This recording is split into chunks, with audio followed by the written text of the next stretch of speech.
Welcome to Redeemed for Jesus with Bill Seng, formerly the Bill Seng Podcast. I'd like to thank each one of you for joining us for this episode and would like to remind you to like, share, and subscribe. And please feel free to comment below to let us know if you have any questions or if there's anything you like about this program. Enjoy the show. I really don't know how things have come down to this, but I somehow am doing what everybody else is doing in podcast land, and we are actually doing a podcast on feminism. And to do that, I couldn't do an effective podcast on feminism without my wife, Melissa, here. So, Melissa, say hi. Hi. Melissa said hi. So that was her. So we are going to be talking about feminism. And, to start off, kind of on a positive note, one of the fascinating things I literally just saw was a post made by Katherine Schwarzenegger, which I'm guessing is the daughter of Arnold Schwarzenegger. I could be wrong on that. I don't know. But what I also saw is that apparently she is married to actor Chris Pratt, who's from Guardians of the Galaxy, Jurassic World. Pretty good actor, very renowned actor. Oh, yeah, and he's Super Mario as well. Katherine Schwarzenegger posted something that was displayed on Fox News where she said that she doesn't understand women that say they don't need their husband. Otherwise, who would build her daughter's dollhouse? And I thought it was just a really sweet thing for her to say, a really nice thing for her to say. Feminism, in case you're wondering how we define feminism, I don't know that I have a very concise definition. You know what? I'm going to punt this to my wife, actually, to tell us what is feminism. AI's definition of feminism is the belief in and advocacy for the social, economic, and political equality of the sexes. What are your thoughts about feminism? It sounds great in the definition, but as we see in our culture, it doesn't look very pretty. That almost sounds like if you were Donald Trump right now, you know how badly you get I blasted for saying that feminism isn't pretty. Well, what we see is it allows women to think they have to fight for their rights instead of for just accepting the role that God's given them in the role for taking care of the household and taking care of their children. And I think women should be able to work, if they need to, and be able to get jobs, just like a man would. But to be able to fight for that is fighting against men who are there to protect women and to provide for them. Now, as a woman, I figure you're an expert on this topic of women. Are there differences between men and women? Yes. What are some of those differences? Keep it PG. Yeah. I think what I notice about women who do the opposite of fighting for feminism, but women who are taking care of the household, a lot of times they provide comfort and care and love to our culture in the way that men can't. And if women are always busy in the workplace or fighting for equality, they're not providing the love and compassion to their own family, but they're just going out, wanting equal rights. And so I just see it as such a benefit to our culture when women are taking care of their children, even when they're adults, like even helping and providing that comfort, compassion, and even forgiveness to their own adult children. And that just is such a nicer, prettier, just such a better picture of what women should be doing. As you were talking, a whole bunch of stuff flooded through my mind.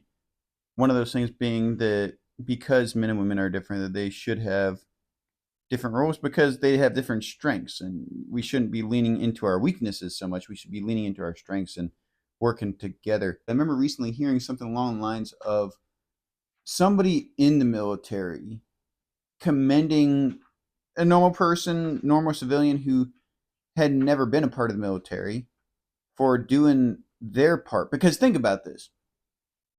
If America or any country was purely just military, set on conquest, what is it you're trying to fight for? What is it you're fighting for ultimately? And when we look around our society, And we see homes, we see families, we see businesses, we see all these things that make life in our country good and make it livable and comfortable and something worth living for, that you see that there's something for the military to fight to defend. But if that stuff wasn't there, what's the military fighting to defend? Nothing. And likewise, as you're talking about women in their traditional role, I think to myself, like, well, good gracious, because feminism advocates that the man and the woman should essentially be doing the same thing.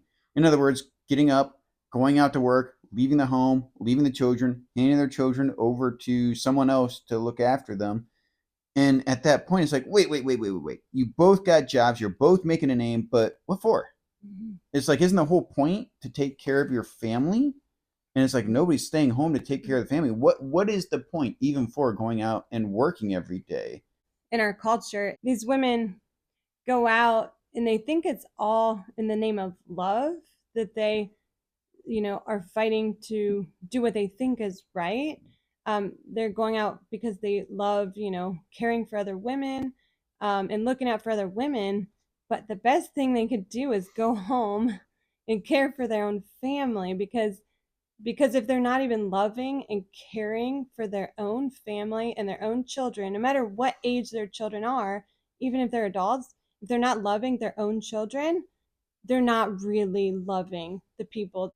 I think that's a really good point, because what we've actually seen in our society because of feminism, women naturally are designed to love, are designed to build emotional connection, want to nurture, want to take care of and protect their loved ones. And namely, they're designed to take care of children. What a lot of women have done now is that they've decided, we're just not going to have children. We aren't going to have a lot of emotional attachments in our lives. And because of that, what they find themselves doing, you can only defy nature for so long before nature bites you in the butt. And what ends up happening is, instead of loving their children and taking care of their husband, they need to, what's the way to put it? They need to outsource their emotional attachment. And so what happens is these political movements come along, and this has been happening for a really long time, and they outsource it to these political movements. Like, well, what about the LGBT community? What about the transgender community? What about the illegal immigrants, and so on and so forth? And because women are designed to have compassion and love and nurturing tendencies, but they don't have children, they say, oh, this is a way I can find fulfillment. But the problem is, they're not really developing attachments to these people.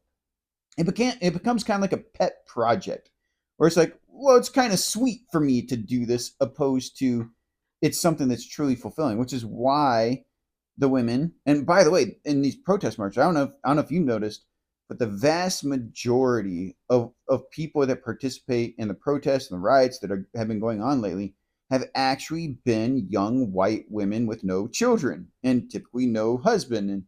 And it makes an awful lot of sense, because they're trying to find purpose and meaning and attachment, but they're doing it in a way that is totally not healthy for them, where, because those attachments aren't meaningful, they don't know the people. But when you have your own family, when you have your own children, you're able to invest in them, you're able to instill your values into them, and you're able to actually love them in a meaningful way and help them to live life. Women don't have to have children in order to not be a feminist. I think a lot of women that are married that don't have children, um, it could be for many other reasons besides fighting for equality. They could be just, hey, I want to take care of my parents and my husband, and that's still, that's perfect. That's them fulfilling their role that God has given them, to care for their own family. I think I see it as, we know plenty of women that don't have children and they're not feminists, and that's awesome, because they know that God's still given them a role in their family. And a good example, I think both of our moms are a great example of fulfilling the role that God has given them. And, they love and provide for their own children.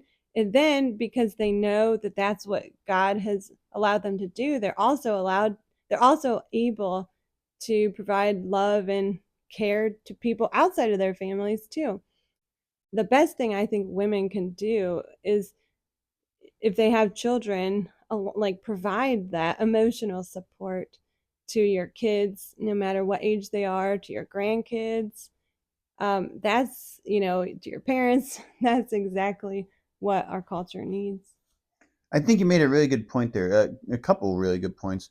The one I'm going to lean into right now myself, though, is you said about the women don't necessarily need to have kids in order to not be a feminist, and I do think that's very important to mention. And you actually nailed, I think, the reason too. And let me just clarify that a little further. Namely, that you said that they can find purpose. I think you said through God, and that is actually where it all kind of begins, is having a proper worldview, being able to see the world the way that you should see the world in a proper light.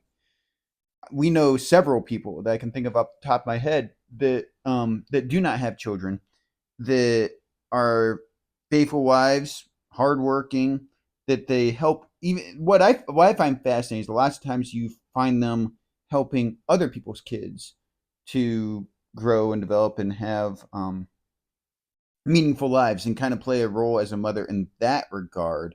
And I think that's really cool because there's actually a lot of kids out there that need that motherly figure that might not have access to one. And on top of that, I would say the same thing goes for men as well.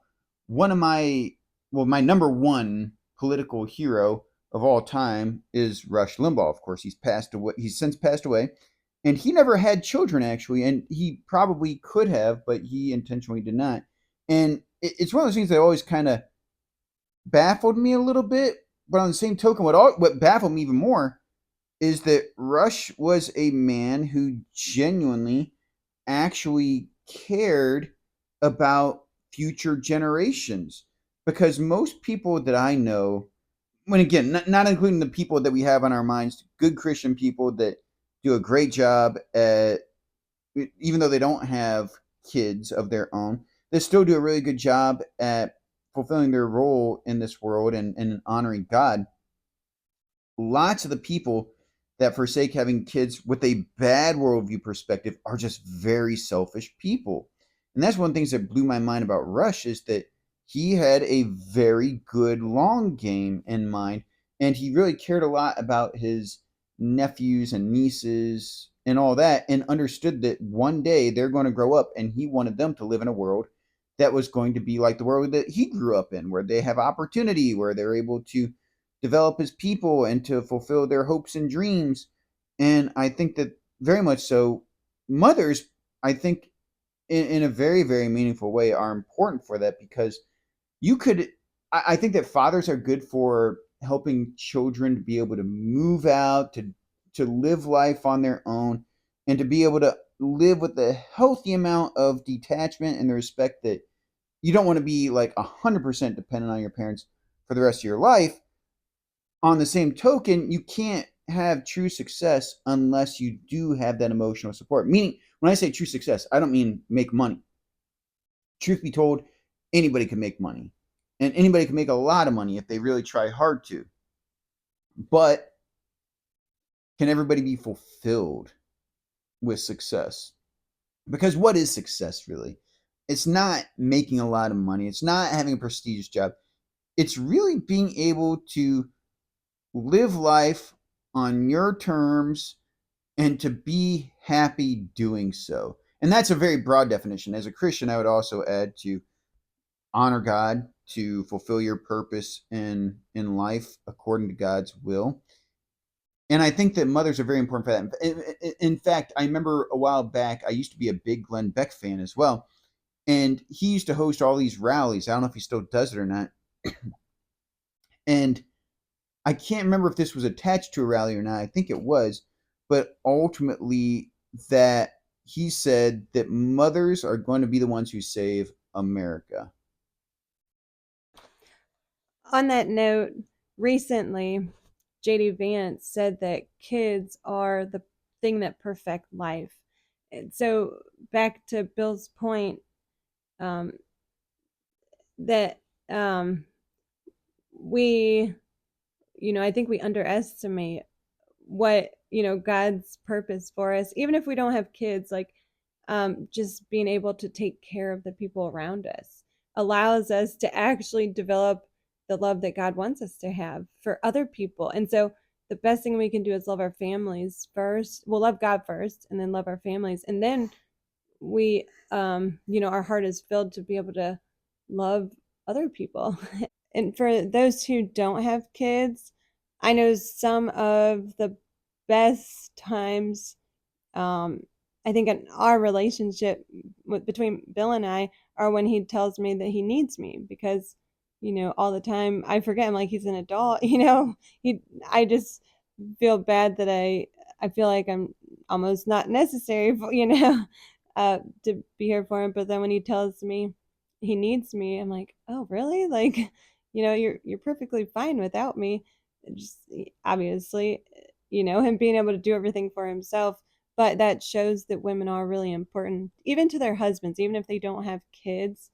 They're really important. And if Bill needs me, that means everyone else that's married out there, they need their wife as well.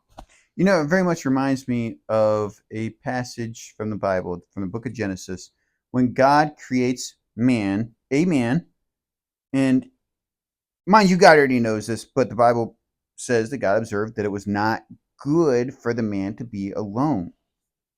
And so God created a woman to be his helpmeet. And when I can You said helpmeet. helpmeet, that's what they call it. Oh, I thought it was helpmate. Yeah, they say helpmeet. Well, I mean, it can be either way. I mean, Never heard that. I'm using the old English sort of. Oh. In that respect, what we learn from the Bible is that it's not good for us to be alone. And I think back to that comment that Katherine Schwarzenegger made, that she finds it absurd that women say they don't need their husband. Likewise, it's absurd for a husband to say they don't need their wife. Of course you do. If it's not good for you to be alone, and it's not to say that everybody should even be married necessarily. Most people should. According to the Bible, actually, most people should be married. Not everybody needs to be married. Some people can live without getting married. But regardless of whether you're married or have children, or if you don't have either of those things, it is very clear that people need people. People need family. And in fact, that's the beauty of the church, that for people that don't have families, that the church can provide that family. Indeed, that's what the church is supposed to be. It's supposed to be the family of God, provided by God for other people to be able to enjoy him and to be able to enjoy family relationships amongst people that really they might not have that much in common with aside from the Holy Spirit through Jesus Christ. So, in other words, really, whenever something ends with the word ism, I caution you on it. Not all isms are bad, but I would say that feminism really does take it too far to come across, to perpetuate the idea of that women don't need men and men don't need women. I mean, it's just the most absurd notion you can think of, especially when you approach it from just a natural perspective, whether you believe in God or not. Let's face it, men need women and women need men. That's just how it is. And on top of that, the human race needs children. That's very important. So we all need one another. Even if we don't have a husband, a wife, or children, we do need people in our lives to feel fulfilled. Otherwise, we become empty, we become bleak, we become dystopic, we just become not good, exactly as God said in the book of Genesis. And I think that's about wraps up our podcast for today. My name is Bill Seng. I am here with my wife, Melissa. This is the Redeemed for Jesus with Bill Seng podcast. Don't forget to like, share, and subscribe. And don't forget, one day every knee will bow and every tongue confess that Jesus Christ is Lord, to the glory of God the Father, and all of creation will be redeemed for Jesus. Forever we worship the one who saved.